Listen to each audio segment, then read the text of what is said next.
If you weren't asleep in physics class, you'd know what inertia is. But relax, this video isn't about physics.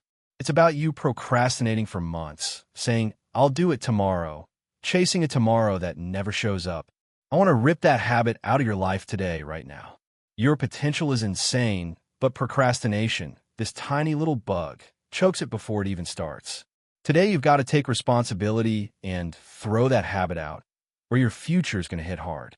This channel is about your growth, so if you're serious, listen. I've got 2 techniques that will kill your I'll do it tomorrow mindset instantly.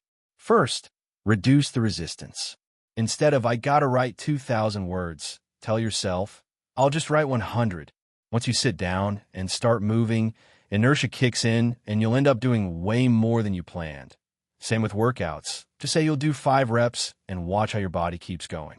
If that somehow fails, use the 2-minute rule from Atomic Habits.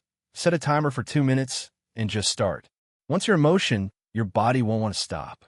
If you made it this far, your attention span is wild. Drop a red banana in the comments so I know you're one of the real ones. Now, take everything I just said, jam it into your brain, and go get your work done.